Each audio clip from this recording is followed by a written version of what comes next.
살아계신 아버지 하나님, 어제나 오늘이나 영원토록 동일하신 아버지 하나님, 오늘 저희들이 하나님을 예배할 수 있는 영광을 주셔서 감사합니다. 기쁨의 시간 되게 하옵소서. 감사와 감사가 넘치는 시간 되게 하여 주옵소서. 성령이여, 오늘 저희들을 하나님의 모든 진리로 인도하여 주옵소서. 어떻게 살아야 되나, 무엇을 해야 하나, 하나님 길을 보여주시고 하나님의 길을 갈 수 있는 용기도 지혜도 허락해 주옵소서. 감사하옵고 예수님 이름으로 기도합니다. 아멘. 하나님 말씀 창세기 19장 23절부터 28절입니다.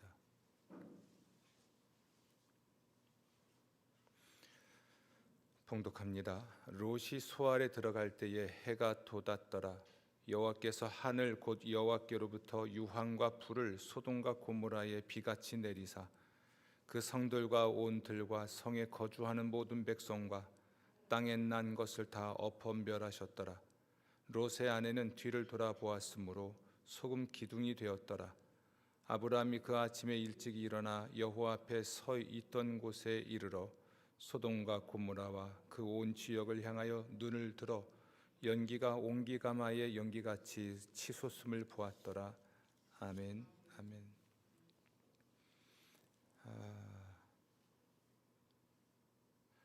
2022년 기독교 대한성결교회의 신앙, 영성, 설교, 교육의 주제가 이 자족입니다. 자족. 오늘은 자족하지 못한 삶에 관한 것인데요. 창세기 19장 23절, 28절을 읽었지만 사실은 창세기 19장 전체를 함께 읽고 나눠야 할 것입니다. 주인이 여럿인 삶이라는 주제로 말씀 나누겠습니다. 임상심리학자 메슬로우는 인간의 욕구를 5단계로 나누어 설명했습니다. 이 욕구가 조직적으로 또는 단계적으로 조직화되어 있는데 이게 각각의 욕구들은 순차적으로 단계를 밟고 올라간다고 이야기를 하죠. 만약 5번째 단계의 욕구가 충족되지 못하면 4번째 단계의 욕구가 나타나지 않는 겁니다.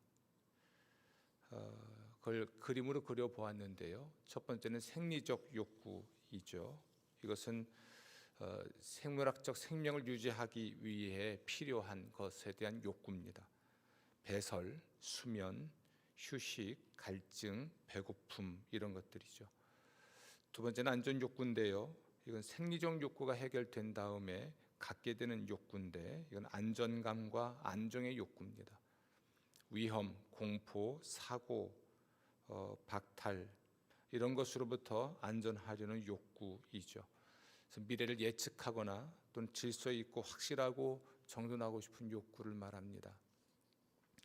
세 번째는 소속과 사랑의 욕구입니다. 이것은 5단계, 4단계가 해결된 다음에 갖게 되는 욕구인데 사람들로부터 인정받고 싶고 또 어딘가에 소속되고 싶어하는 욕구입니다. 이런 것을 통해서 자기가 가치 있는 존재라는 걸 확인하고 싶어하는 거죠. 두 번째 단계는 존경의 욕구인데요. 생리적 욕구, 안전 욕구, 사회적 욕구가 충족되면 갖고 싶어하는 욕구이죠. 누군가 혹은 많은 사람이 자기를 존중해 주기를 원하는 욕구입니다. 자존감, 성취, 유능함, 자아 존중감, 명예와 권력 등에 대한 욕구입니다. 최상위의 욕구가 있다면 이것은 5단계부터 2단계까지 그 모든 욕구가 충족됐을 때 갖고 싶어하는 욕구인데요. 자기의 잠재력을 최대한 발현해서 바라는 모든 것을 실현하고자 하는 욕구를 말하죠. 제가 동의하는 것도 있지만 별로 동의하지 않는 것도 물론 있습니다. 여기서 주목할 건 임상심리학자들이 발견해낸 나름대로 이 과학적인 지식은 인간의 욕구가 다양하다는 거죠. 생리적 욕구부터 자아 실현 욕구까지 심지어 자아를 초월하려고 하는 욕구까지 최상의 욕구에 있으니까 욕구는 다양하다. 하지만 어떤 욕구도 충분히 충족될 수 없다는 것을 이야기합니다. 그래서인지 몰라도 인간은 병들고 관계도 병들고 사회도 병들곤 합니다. 인간은 행복하지 못하고 늘 욕구불만이고 늘 원망하고 늘 싸우죠. 욕구가 있는데 충족되지 않으니까 이런 불행한 삶을 산다는 것이죠. 그런데 성경은 이런 욕구를 충족하라 또는 하라고 말하지 않고 자족하라 이렇게 말합니다. 자족해라. 뭔가를 자꾸 충족시키려고 하지 말고 이미 있는 것에 감사하고 충분히 누리라라고 말을 하는 거죠. 자족해라. 욕구를 자꾸 이루려고 하면 목표를 정해놓고 자꾸 뭔가를 성취해야만 할 때 그것을 성취하지 못하거나 또는 채우지 못했을 때 갖게 되는 그런 그 불행함이 인간에게 있는 거죠. 늘 불만스럽고 불만이 있으니까 늘 원망하고 또 원망하면 탓하고 또 싸우고 쟁취하기 위해서 자신의 모든 걸 쏟아붓고 그러니까 이게 비인간화가 되는 것이죠. 하지만 성경은 자족하라 이렇게 말을 합니다. 아멘. 디모데전서 6장 6절부터 10절인데요. 자족하는 마음이 있으면 경건은 큰 이익이 되느니라. 우리가 세상에 아무것도 가지고 온 것이 없음에 또한 아무것도 가지고 가지 못하리니 우리가 먹을 것과 입을 것이 있은즉 족한 줄로 알 것이니라. 부하려 하는 자들은 시험과 올무와 여러 가지 어리석고 해로운 욕심에 떨어지나니 곧 사람으로 파멸과 멸망에 빠지게 하는 것이라. 돈을 사랑함이 일만하게 뿌리가 되나니 이것을 탐내는 자들은 미혹을 받아 믿음에서 떠나 많은 근심으로써 자기를 찔렀도다. 아멘. 이 말씀 중에서 좀 주목할 것은 이 부분인 듯합니다. 자족하지 않으면 시험과 올무와 여러 가지 어리석고 해로운 욕심에 떨어진다라는 겁니다. 자족하지 않으면 시험, 올무와 여러 가지 어리석고 해로운 욕심에 떨어진다. 따라서 스스로도 불행하고요. 그런 사람과 함께 사는 사람도 불행하지요. 오늘 우리는 자족하지 못한 가족을 만나게 될 겁니다. 그들은 바로 롯의 가족들입니다. 이 롯의 가족들 이야기를 통해서 롯과 그의 가족들 이야기를 통해서 그리고 그들이 살았던 도시 소돔 이야기를 통해서 이 자족하지 못할 때 어떤 일이 벌어지는지 또 어떤 과정을 통해서 불행해지는지 하나님께로부터 듣고자 합니다. 먼저 자족하지 못할 때 우리는 교만해집니다. 자족하지 못할 때 교만해집니다. 롯이라고 하는 사람이 큰아버지였던 아브라함으로부터 독립할 때 소돔이라고 하는 지역을 선택을 합니다. 함께 살다가 분가를 하는 상황인데요. 큰아버지가 롯을 어려서부터 키웠죠. 그리고 이제 분가를 시키려고 할 때 그는 물이 넉넉한 땅, 그래서 여호와의 동산과도 같고 애굽 땅과도 같았던 곳을 선택합니다. 매우 중요합니다. 분가를 하려고 하는데 어디 가서 살까를 고민하는 거죠. 두루두루 살펴보다가 소돔 지역을 선택합니다. 이유는 단순해요. 그 땅은 물이 넉넉한 땅이었기 때문에. 성경에서 물이 넉넉한 곳이라는 것은 풍요로운 곳입니다. 여호와의 동산 같다. 여호와의 동산에도 강이 있었고요. 그리고 이집트도 강이 있었죠. 4대 문명의 발상지들은 다 강을 중심으로 발달했습니다. 강을 중심으로 티그리스, 유프라테스 강 중심의 메소포타미아 문명도 그렇고 인더스 강 중심의 인더스 문명이나 황하강 중심의 황하 문명, 나일강 중심의 이집트 문명, 이런 모든 문명, 역사적으로 문명이 발달됐던 도시나 국가들을 보면 다 강을 중심으로 발달했죠. 따라서 지금 롯이라고 하는 사람이 소돔 지역을 선택했을 때 그 땅이 물이 넉넉했다라는 표현은 문명화된 도시였고, 그 시대로 보면 문명화된 도시였고 풍요로운 도시였다는 이야기입니다. 마치 성공을 위해서 도시로 몰려드는 것처럼, 사람들이 성공을 위해서 다 도시로 몰려가는 것처럼 그 시대에 문명화된 도시가 바로 소돔 지역이었죠. 에스겔서 16장 49절입니다. 에스겔서 16장 49절은 이 소돔 사람들이 양식이 많아서 배부르고 한가하여 평안하게 살았다라고 기록해요. 양식이 많아서 어찌합니까? 배불러요. 배가 부르고 또 한가하여 평안했다. 배부르고 평안하다. 그러니까 배부르고 등 따숩다는 이야기예요. 근데 그들은 악했고 하나님을 거슬러서 온갖 죄를 저질렀습니다. 하나님이 심판하셔야만 할 만큼 타락한 도시가 되고 말았죠. 성경에서 소돔은 하나님의 심판을 받아 멸망한 도시를 대표합니다. 그들은 왜 이런 죄에 빠져들었을까? 왜? 죄에 빠져들어간 이유가 뭘까? 단순합니다. 배부르고 등 따서서. 양식이 많아 배가 부르고 한가하여 평안하게 살았습니다. 그것으로 끝나면 되고, 그것으로 감사하면 되고, 또 그것으로 자족하면 됐는데 인간의 욕망과 욕구는 거기에 그치지 않죠. 배가 부르면 다른 생각을 해요. 평안하면, 한가하면 또 다른 생각합니다. 인간은 가만히 있을 수가 없죠. 특히 인간의 욕망은 가만히 있지 못합니다. 그들은 가난하고 못 사는 사람들의 손을 붙잡아 주지도 않았습니다. 에스겔서 16장 50절 말씀 보면 그들은 교만하여 하나님 눈앞에 역겨운 일을 했다. 하나님 보시기에 역겨운 일을 했던 이유가 하나입니다. 교만하여. 양식이 많아 배가 불러요. 한가하여 평안합니다. 그러면 사람이 어떻게 됩니까? 교만해진다는 이야기예요. 아담도 그렇습니다. 아담은 사단의 유혹을 받죠.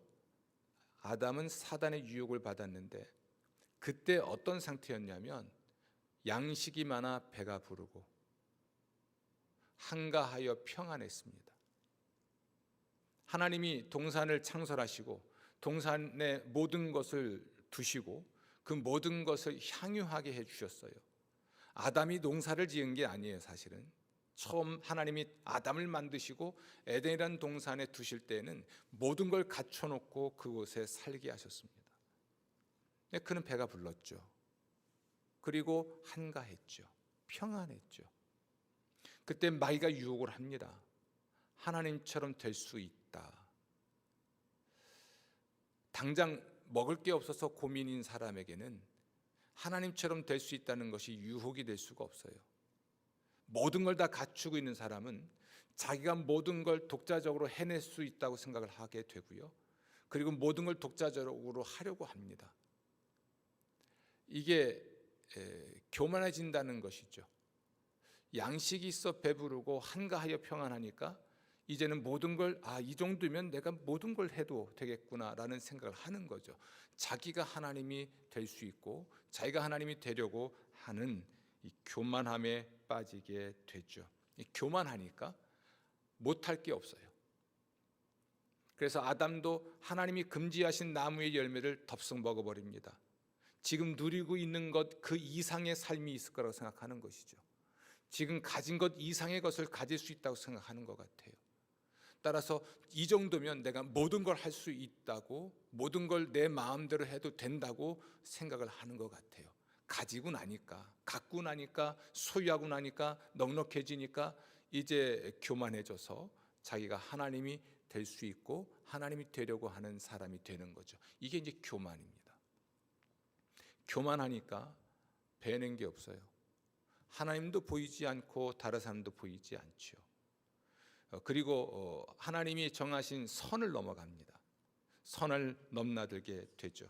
성경의 표현대로 하나님이 보시기에 역겨운 일들, 그것은 곧 경건하지 않은 일들인데, 여기서 경건이라고 하는 것은 하나님을 존중하지 않는 태도를 말합니다. 경건은 하나님을 존중하는 태도인데, 경건하지 않은 일이라는 것은 하나님을 모욕하는 일들을 말합니다. 하나님의 존재를 인정하지 않고 하나님의 영광도 고려하지 않는 거죠. 하나님의 뜻도 헤아리지 않습니다. 따라서 경건하지 않은 다른 모든 일들은 음란함에 빠지고 딴 육체를 좇게 됩니다. 성경은 이 딴 육체라고 하는 것을 두 가지로 해석합니다. 육체니까, 다른 육체니까 이것은 동성 간의 어떤 성애를 의미하기도 하죠. 어쨌든 이 소돔이라고 하는 도시는 문명화된 도시입니다. 풍요의 도시입니다. 그것은 물이 넉넉한 땅이었다는 말 속에 내포되어 있습니다. 그래서 이 롯이라고 하는 사람은 큰아버지로부터 독립을 하면서 바로 물이 넉넉한 도시를 선택해 갑니다. 그곳에 가면 성공할 수 있을 것 같고, 그곳에 가면 행복할 수 있을 것 같아서 선택하여 가게 되죠. 그의 생각과는 달리 이 도시는 하나님 보시기에 역겨운 일이 가득한 곳이었습니다. 물론 돈이 있는 곳이에요. 일거리가 많은 곳입니다. 성공할 수 있는 기회도 많은 기회의 도시도 맞습니다. 그러나 그 내면에 있는, 그 속에 있는 더럽고 추한 것을 이 롯은 보지 못하는 것이지요. 여러분, 자족하지 못할 때 필요, 우리 인간이 절실히 필요로 하는 것들, 그 필요가 식욕이라든지 성욕이라든지 수면욕이라든지 또는 이런 모든 그 욕구, 이 필요는 생물학적인 존재로서 갖고 있고 당연히 우리에게 충족되어야 될 욕구인데요. 문제는 자족하지 못할 때 이런 욕구가 부패한다는 겁니다. 욕구가 부패하고 이 욕구가 채워질 때 또 교만해집니다. 이 욕구라는 것은 채워지지 않아요. 충분한 게 없습니다. 충분하지 않아요. 여쭤볼게요. 돈을 얼마큼 가지면 충분하다고 느끼겠습니까? 처음에는 충분하다 그러지만 시간 지나면 플러스 알파를 자꾸 꿈꾸죠.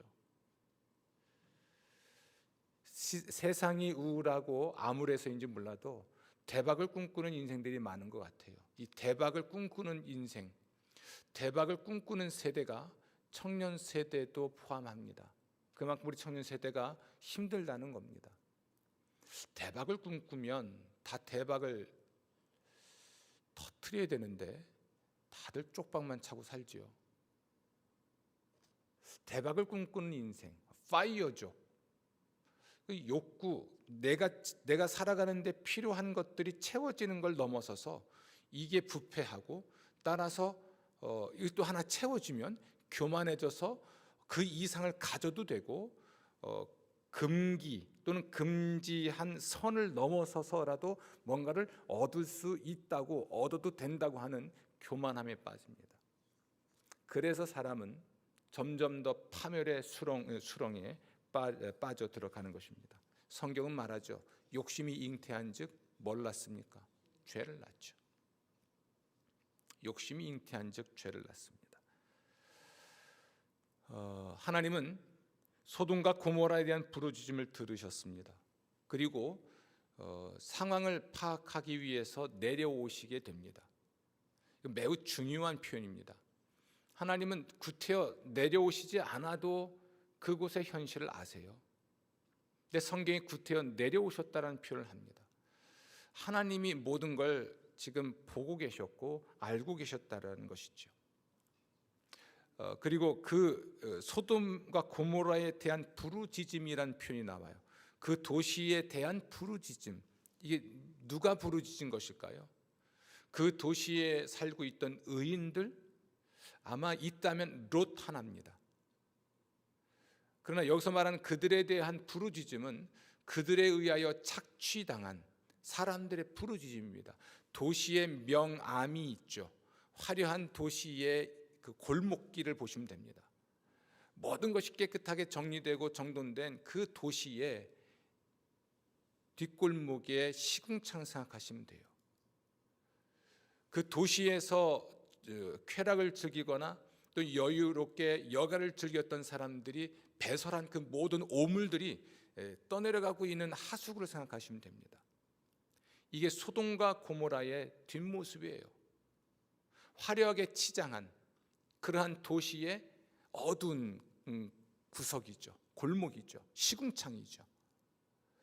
그것에 누가 있었냐면 바로 이렇게 그들에 의하여 약탈당하고 버려졌던 사람들, 자신의 배를 채우기 위해서 누군가의 것을 빼앗았을 테니까, 채워지지 않는 그들의 욕망 때문에 누군가를 짓밟았을 테니까, 그렇게 짓밟히고 소외됐던 사람들의 탄식 소리, 이것이 소돔과 고모라에 대한 부르짖음이라고 성경은 표현하고 있습니다.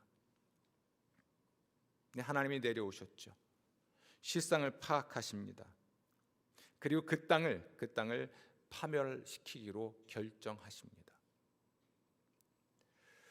욕심이 잉태한즉 죄를 낳고 죄가 장성한즉 사망을 낳지요. 아멘. 선악을 알게 하는 나무의 열매는 먹지 말라. 내가 먹는 날에는 반드시 죽으리라 라는 하나님의 경고는 현실입니다. 현실화되지 않는 경고가 아니고 현실이죠. 아담은 하나님이 공급하신 것들로도 충분한 까닭에 교만에 빠졌고요. 그리고 교만해서 하나님이 되려고 했죠. 하나님의 뜻보다 자기의 뜻에 충실했고 따라서 죄를 지었습니다. 그리고 하나님이 경고하신 대로 아담은 그리고 인류는 육체적으로도 죽어야만 했지만 영적으로 죽습니다. 하나님의 사랑을 받지 못한 존재가 되죠. 여러분 이 점을 주목하십시오. 자족하지 못할 때 우리는 교만해진다는 것. 가진 것에 대하여 감사하지 못할 때, 그런 채로 뭔가를 더 갖게 됐을 때 우리는 교만해집니다.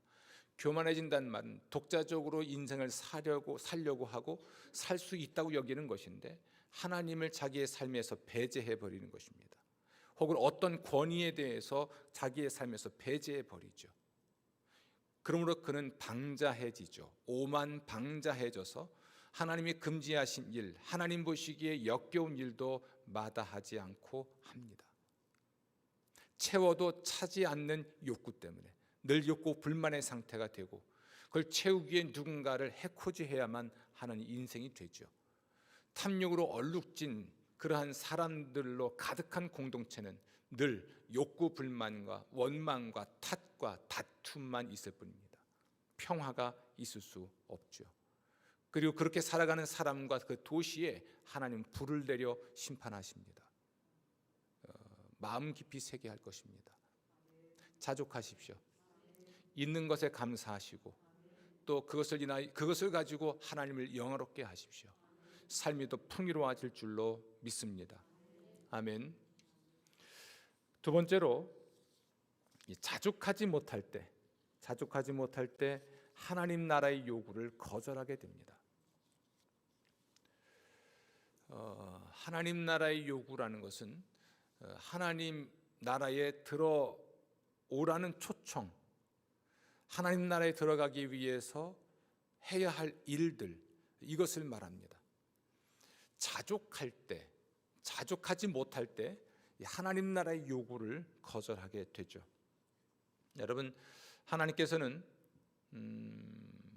소돔과 고모라를 멸망시키실 때에 롯과 그의 가족에게 자비를 베푸십니다. 그것은 순전히 롯이라고 하는 인물의 삶 때문에 그렇습니다. 롯은 의인이었습니다. 롯은 그 소돔과 고모라에 있던 유일한 의인이에요. 그가 존재하는 것만으로도 사람들은 경계심을 갖게 됩니다. 롯에 대해서 소돔과 고모라 사람들이 했던 말을 보면 이게 뭔지를 알아요. 이렇게 말하죠. 굴러 들어온 놈이 우리의 재판관이 되려고 한다, 이렇게 표현합니다. 롯이라고 하고 인물에 대해서 굴러 들어왔다, 우리에게 들어와 우리의 재판관이 되려고 하는구나, 이렇게 말을 합니다. 이게 무슨 의미일까요? 그는 소돔과 고모라의 원주민은 아니란 이야기입니다. 이주에 들어온 사람이에요. 시골에서 올라 상경했던, 아무튼 다른 나라에서 왔던 이주에 들어온 사람이에요. 그런데 자신들의 법관이 되려고 한다. 이건 롯이라는 사람이 대통령이 된 것도 아니고요, 시장이 된 것도 아닙니다. 도지사가 된 것도 아니고요, 그렇다고 무슨 시의원이 된 것도 아니고 동장이 된 것도 아니에요. 그런데 왜 그들은 롯을 보면서 우리의 재판관이 되려고 하느냐라는 말을 했을까요? 그 사람이 존재하는 것만으로도 사람들은 그 롯이라는 사람 때문에 불편한 거예요. 자신들과 다르게 말하고, 자신들과 다르게 생각하고, 자신들과 다르게 살아가니까 그 사람이라고 하는 존재 자체가 불편한 거죠.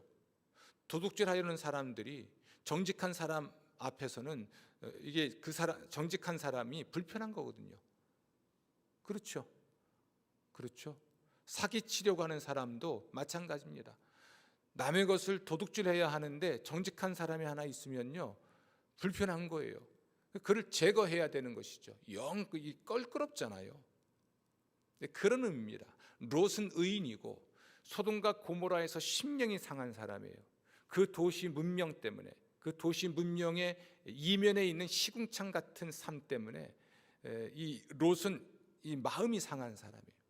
그가 할 수 있는 한 최선을 다해서 그는 성문에 있었다고 되어 있지만 약자들을 도우려고 했고, 나그네들을 대접하려고 했고, 가난한 자들을 도우며 살려고 했습니다. 소돔과 고모라의 도시는 약탈하고 탈취해서 자신의 욕망을 채우는 아주 전형적인 도시인데요, 이와는 달리 이 롯은 나그네, 소외된 자, 가난한 자들의 친구가 되어준 사람이었거든요. 그러니까 롯이 존재하는 것 자체가 불편한 거죠. 그래서 이 롯에 대해서, 롯의 가족에 대해서 하나님이 자비를 베푸시는 것이, 이제 소돔과 고모라를 멸망시키겠지만 롯은 구원하셔야 되만 했습니다. 그래서 하나님께서는 자신의 계획을 롯에게 알려주십니다. 이 땅을 내가 멸망시킬 것이니까 너는 너의 가족을 데리고 얼른 피해라 라고 말씀해 주십니다. 이게 하나님의 구원이죠. 내가 너를 구원하려고 한다. 그러니까 속히 이 도시를 떠나라는 것입니다. 그 도시를 떠나는 게 롯에게는 구원이에요. 왜냐하면 이 도시에 있다가는 도시가 불탈 때 그도 불타니까, 도시에 사는 사람들이 멸망할 때 함께 멸망하니까 얼른 떠나는 것이 롯은 구원받는 길인 것이죠. 하나님이 롯에게 그의 자비를 베푸려고 했을 때 롯은 가족 걱정하죠. 그래서 장차 사위가 될 사람들, 소돔과 고모라 사람들이에요. 장차 사위가 될 사람들에게 하나님이 이 땅을 멸망시키실 것이니까 이 성을 떠나야 한다라고 말을 하게 되죠. 이 말을 이 사위가 될 사람들에게만 한 것은 아니죠. 사위가 될 사람들에게 말을 했다면 딸들에게도 이야기한 것이고 아내에게도 이야기한 것이죠. 하나님이 이 성을 멸망시킬 것이니까 우리 이제 떠나야 한다. 우선은 아마도 짐작컨대 그렇습니다. 가족이 이야기했을 것 같아요. 아내와도 이야기하고 딸과도 이야기했겠죠. 딸들은 정운한 남자들이 있었으니까 그러면 정운한 남자들도 함께 가야 되지 않겠는가 해서 이 이야기를 전해줬겠죠. 그런데 이 소돔 사람들이었던 이 정운한 사위가 될 사람들은 롯의 말을 장난으로 여깁니다. 이게 귀에 안 들어와요. 하나님이 심판하실 것이니까 이 성을 떠나게, 이 말이 귀에 안 들어와요. 하나님이 당신을 구원하실 것이니까 이 도시를 떠나십시오.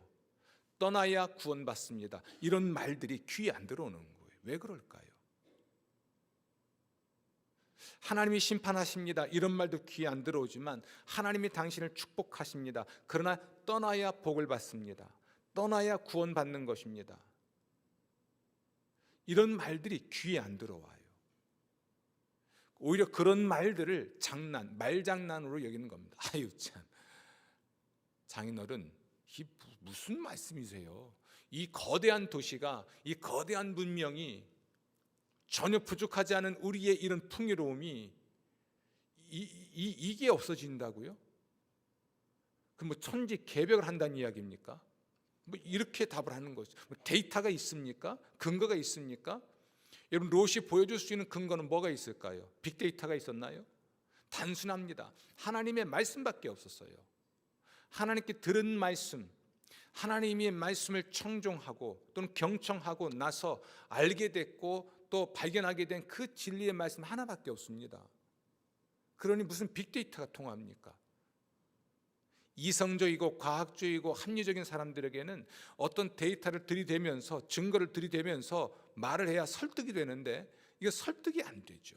여러분, 기독교 신앙은 신비입니다. 무슨 말로 설득이 되겠습니까? 이런 영적인 것들, 하나님의 말씀, 하나님의 뜻, 하나님의 심판, 하나님의 구원 앞에 하나님이 들어간 이 모든 것들이 그들에게는 귀에 들어오지 않아요. 성경은 기록하기를 그들이 경건하지 아니했다고 되어 있잖아요. 경건하지 않았다. 경건, 하나님의 존재를 인정하고 하나님을 존경하는 마음으로 살아가는 삶이거든요. 하나님을 인정하지 않는데 그들에게 하나님의 말씀이 무슨 의미가 있겠습니까? 자족하지 못할 때, 그러니까 있는 것이 이미 자기들에게는 좋고 그보다 더한 것을 누릴 수 있다는 욕망에 사로잡히게 되면 당신 그러다가 망해, 당신 그러다가 실패할 거야, 당신 그렇게 하면 하나님이 심판하셔, 이런 말들을 코웃음 치죠. 사람들은 자기가 말하고 걸어가는 길을 몰라요. 이미 뭔가에 사로잡혔기 때문인데요, 그 사람에게는 어떤 말도 통하지 않습니다. 이 충고라는 것도 그렇습니다. 들을 준비가 되어 있을 때 그때 해야지, 무엇인가 꽉 차 있는 존재들에게는요 어떤 충고도 먹히지 않습니다. 본인의 생각과 본인의 판단이 늘 옳기 때문에 그렇습니다. 여러분, 이 도시에서 구원받은 사람은 사실은 롯과 그의 두 딸밖에 없는데요, 그의 롯의 부인이었던 부인은 사실은 탈출하다가 죽습니다. 롯의 사위가 될 사람들은요 그 도시에서 죽고 그의 부인은 도시 밖으로 남았다가 죽습니다. 그리고 딸 둘만 데리고 롯은 이 소돔과 고모라를 탈출하게 되죠. 롯의 아내는 왜 죽었을까? 왜 구원받지 못했을까? 참 단순합니다. 도망가다 뒤돌아봐서 죽습니다. 그런데 예수님께서는 세상의 종말을 말씀하시고 하나님의 심판을 말씀하실 때 롯의 아내를 기억하라라고 말씀하세요. 누구를 기억하라고요? 롯의 아내를 기억하라. 의미심장합니다. 롯의 아내는 왜 죽었을까? 하나님의 구원의 은혜를 입었음에도 불구하고 왜 중간에 그는 죽었을까? 롯의 사위들은 아예 도시를 나오지 않아서 그 도시에서 불타 죽었다면 롯의 아내는 도시를 빠져나오다가 죽었단 말이에요. 왜 그랬을까? 성경이 단순하게 말합니다. 뒤돌아보았다가, 돌아본 거죠. 멸망과 심판의 도시를 돌아봤다는 것은 매우 의미심장합니다. 그곳에 자기 집이 있고 그곳에 자기 땅이 있을 수 있죠. 자기의 모든 소유가 불타는 것이 안타까울 수 있겠죠. 그러나 그런 안타까워하는 마음 정도를 말하지는 않습니다. 그 돌아봤다고 해서 왜 함께 불에 탈까? 하나님의 심판이 너무나 빨리 와서 그 타이밍을 놓쳐서일까? 그렇지도 않습니다. 이것이 의미하는 바는 보다가 머뭇거리다가 뒤돌아보다가 미련이 남아있는 것이죠. 어쩌면 이런 것은 어떨까요? 그 소돔과 연결되어 있는 자신의 탯줄을 못 끊는 거죠. 소돔이라고 하는 도시와 그 문명과 그 도시가 주는 풍요로 하고 연결되어 있는 그 영양 공급성 같은 그 탯줄을 끊어내지 못하는 겁니다. 여러분, 애가 태어나면 이 끊어야 다 살아요. 그렇죠? 이 끊어야 엄마도 살고 애도 살아요. 이 끊지 않으면 다 죽습니다. 이걸 끊어내지 못하는 거예요. 그리고 던져주는 대로 소돔과 고모라가 던져놓은 떡금을 따박따박 받아 먹습니다. 굉장한 유혹이에요. 돈 던져주죠. 성적 쾌락 던져주죠. 뭐 풍요로움 던져주죠.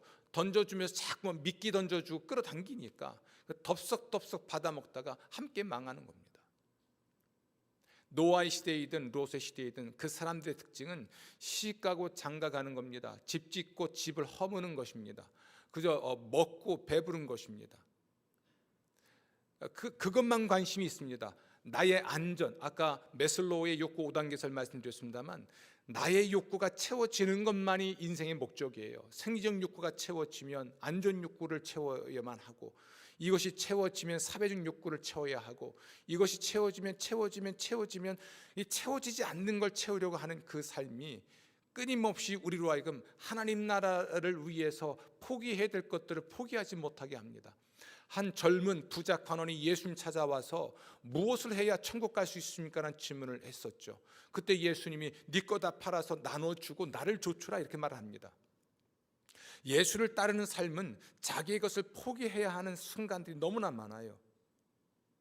안전 욕구요, 자아 실현 욕구요. 자아 실현은 죄송합니다만 개뿔 쥐뿔.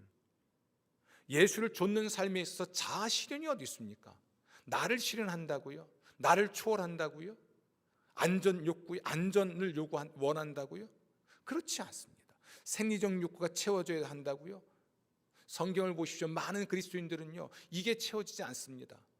늘 배고프고, 늘 헐벗고, 늘 무시당하고, 늘 조롱당하고, 늘 매맞고, 늘 손해보고, 늘 손실보고, 자아 실현이 아니라 다른 사람의 꿈을 실현해 줘야 되니까 내 꿈은 접어야 하고, 정반대의 삶이잖아요.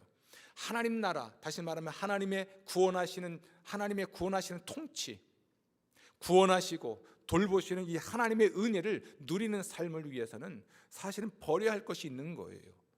그런데 이 롯의 아내는 그걸 못한 거죠. 뒤돌아봤다가 죽었다. 소금기둥 됐다. 매우 비극적인 사건이죠. 하나님의 주권적인 은총을 입어서 롯이 구원을 받을 때에 롯을 통한 하나님의 경고, 돌아보지 말아라. 뒤돌아보지 말고 그 앞만 보고 가라는 것이죠. 그런데 롯의 아내가 뒤돌아봤다가 소금기둥이 됩니다. 자족하지 못하면 하나님 나라의 요구를 우리가 거절하게 됩니다. 예수님은 이스라엘 땅을 다니면서 하나님 나라의 복음을 전파하셨죠. 그때 전파하신 메시지는 이렇습니다. 때가 찼고 하나님의 나라가 가까웠으니 회개하고 복음을 믿으라. 하나님 나라가 이미 너희에게 왔다는 거죠. 그 나라에 들어가려면 어찌 해야 됩니까? 회개해야 됩니다. 회개하지 않으면 하나님은 우리를 구원하시고 우리를 돌보길 원하세요. 그러나 회개한 사람, 그리고 예수의 복음을 믿는 사람만 이 복을 누릴 수 있습니다. 회개하지 않고 믿지 않으면 하나님 나라에 들어갈 수가 없습니다. 죽어서도 천국 가지 못할 뿐더러 이 세상에서도 하나님의 구원하심, 병에서 구원하시고 약함에서 구원하시고 죄에서 구원하시고 사탄에게서 구원하시는 이러한 구원하심의 은혜를 받을 수가 없어요. 자족하지 못하면 하나님 나라의 요구를 거절하게 됩니다. 뭔가를 자신의 성공, 자신의 욕구를 채우는 것이 인생의 목적이 되기 때문에 절대로 하나님 나라가 요구하는 것, 회개하라, 믿어라, 사랑해라, 순종해라, 헌신해라, 희생해라, 복음을 전하라, 예배하라, 이 다양한 것들, 기도해라, 금식해라, 이런 것들에 관심이 없습니다. 그건 그냥 농담이에요. 야, 기도가 밥 먹여주냐? 아니, 지금 내 통장에서 돈을 빼서 헌금해야 되는데 그럼 내 통장이 채워지냐? 이게 말이 안 되잖아요. 그렇죠? 헌신해라. 헌신하는데 힘을 써야 되는데 하루 종일 일어나고 힘들대 이 저녁에 와서 또 일을 하라는 이야기예요. 이건 도무지 계산이 안 되는 이야기입니다. 그러나 하나님 걸 요구하시는 것이죠. 그래야 하나님 나라에 들어갈 수 있다. 포기해야 너의 안전, 너의 풍요로움, 너의 안락함, 이걸 포기해야 하나님 나라에 들어갈 수 있다. 너의 명예, 너의 권력, 이런 것들 포기해야 천국 들어갈 수 있다. 자족하지 못한다는 이야기는 탐욕의 노예가 되어 있다는 이야기입니다.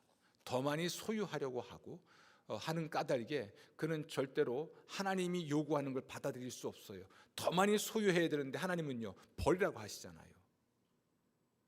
그러니까 하나님의 구원을 받지 못하고 하나님의 축복을 받지 못하죠.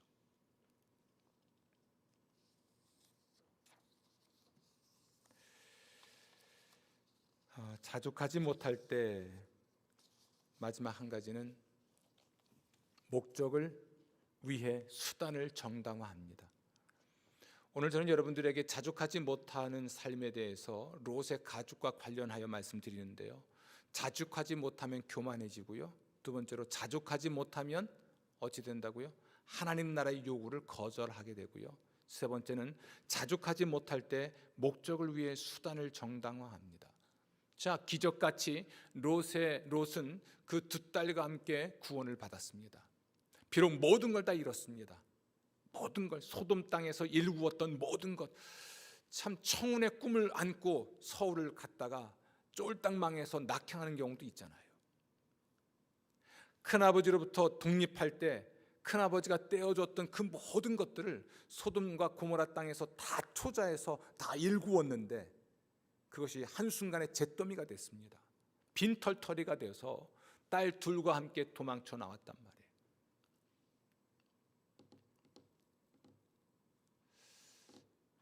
참 그것도 시사하는 게 많아요.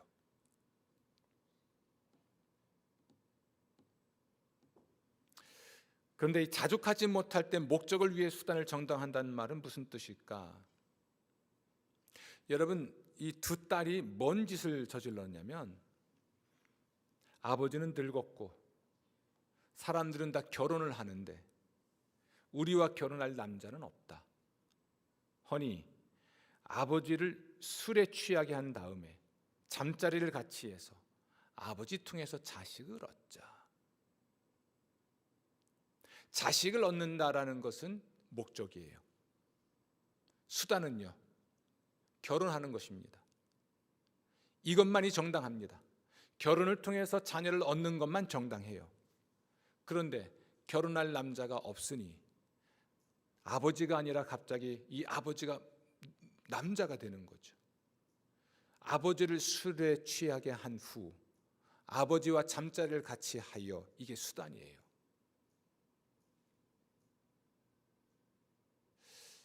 아버지가 딸을 성폭행 한 사건은 있으나 딸들이 아버지를 성폭행한 사건은 없는 것 같아요. 거꾸로 된 사건이에요. 지금 이걸 우리 시대의 언어로 보면 자식을 얻겠다는 목적은 있습니다만 성폭행한 거죠. 누구를? 아버지를. 뭐 해놓고? 인사불성하게 만들어 놓고. 얼마 전에 나왔던 매스컴이 그러잖아요. 딸을 성폭행한 아버지, 인면수심의 아버지. 근데 딸이 아버지를 성폭행한 거예요. 제가 3번 4번 얘기하니까 듣는 것도 힘들죠. 자식을 얻는 건 목적이에요. 자식은 결혼을 통해서 얻어야 합니다. 근데 결혼할 남자가 없으니까 어떻게 해요? 아버지가 갑자기 남자로 둔갑을 하지요.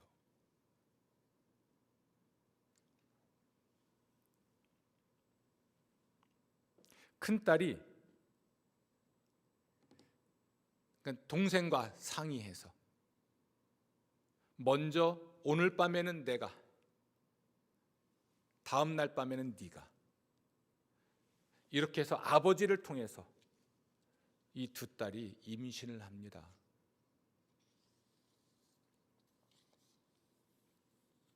그들이 그렇게 할 수 있었던 이유가 뭘까요? 여러분, 소돔과 고모라 사람들은 다른 육체를 따랐다라고 표현되어 있습니다. 다른 육체입니다. 동성애라고 하죠. 이건 간음의 차원과 달라요. 동성애가 가능하단 말이에요. 동성애가. 그것이 소돔과 고모라의 세계관이에요. 그게 그냥 편안한 겁니다. 동성애라고 하는 것이 그 도시에서는 죄가 아니에요. 합법화되어 있는 거예요. 우리 시대로 말하면 합법화되어 있다고요.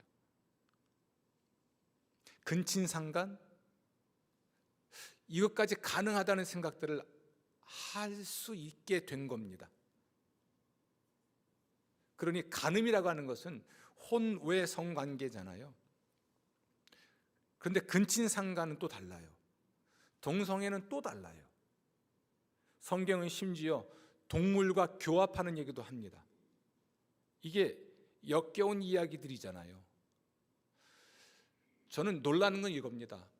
어떻게 아버지에게 술을 먹이고 아버지를 통해서 자식을 낳을 생각을 할까? 이런 생각을 했다는 게 놀라운 거예요. 안 놀랍군요, 여러분. 그런 생각을 한 것 자체가 놀라운 거예요. 그리고 그걸 실행하잖아요. 그것도 지금 구사일생으로 하나님의 은혜로 소돔과 고모라를 탈출해서 하나님을 신뢰하지 못해서 결국 도시로 들어가지 못하고 굴에 들어가 살면서 할 수 있고 버린 일이라고는 그 집밖에 없어요. 자족하지 못하면. 그러니까 내가 지금 기적적으로 구원을 받아서 지금은 동굴에 살고 있으나 그것에 대해서 감사할 줄 모르면, 남자가 없겠지만 또 있겠죠. 아버지가 아닌. 그리고 결혼을 하지 못한 채, 자식을 낳지 못한 채 살아갈 수도 있겠죠. 그걸 받아들일 수 있는 자족함이 없는 거예요. 그러니까 목적, 자식을 낳겠다는 목적 때문에 이 수단의 악함마저도 정당화하죠. 목적이 선하면 수단은 무엇이든 상관이 없을까요?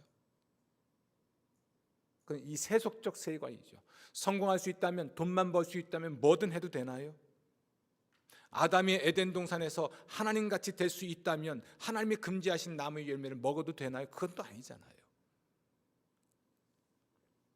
여러분, 오늘 저는 여러분에게 자족하지 못한 사람의 삶의 특징 3가지 얘기했습니다. 하나는 교만이고, 하나는 하나님 나라의 요구를 거절하는, 그러니까 경건하지 못한 것이고, 하나는 뭐죠? 목적을 위해 수단을 정당화하는. 요즘 철학적 언어는 그렇죠. 목적이 수단을 정당화한다는 얘기입니다. 이러한 사람이 있는 가정, 이러한 사람이 있는 교회, 이러한 사람이 있는 세상은 평안할 수가 없습니다. 자족하십시오. 겸손한 사람은 자족할 수 있습니다. 경건한 사람은 자족할 수 있습니다. 아멘. 이 정의로운 사람은 자족할 수 있습니다. 대선 정국이라고 하죠. 지금 온 나라가 시끄럽습니다. 듣기 싫은 이야기가 자주 나오고요. 도를 넘어서는 이야기들, 선을 넘어서는 이야기는 너무나 많습니다. 기독교 대한선교교회 총회장은 어떤 선거를 해야 될지 선언문을 발표도 했습니다. 선결신문을 참고하십시오. 어떤 사람을 우리는 선택해야 할까? 기독교인들로서. 오늘 말씀과 관련해 본다면 자족할 줄 아는 사람, 성공주의에 사로잡혀서 날뛰지 않는 사람, 정말 나라를 사랑하고 국민을 사랑하는 사람, 그런 사람이어야 할 겁니다. 있는 것에 감사할 수 있는 사람들, 깊이 생각해 보십시오.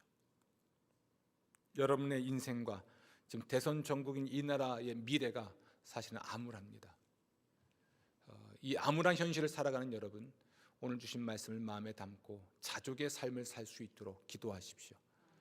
그때 여러분이 하나님의 축복을 받아 누리고 행복하게 될 줄로 믿습니다. 기도하겠습니다. 하나님, 오늘 저희들이 하나님 말씀을 통해서 자족하지 못한 사람의 삶의 특징을 듣습니다. 우리의 주인이 여럿이라서 우리가 정신분열 된 사람처럼 살아갑니다. 마음이 분열되고 정신이 분열돼서 혼미한 상태로 살아갑니다. 저희들이 밝히 보고 살아갈 수 있도록 저희를 도와주시옵소서. 불만으로 가득한 세상, 원망으로 가득한 세상, 탓하는 것으로 가득한 세상, 시인할 줄 모르고 겸손할 줄 모르고 폭주 기관차처럼 달리기만 하는 이 세상에서 예수 믿는 사람들로서 좀 침착하게 자족하며 살아갈 수 있도록 도와주시옵소서. 감사하옵고 예수님 이름으로 기도합니다.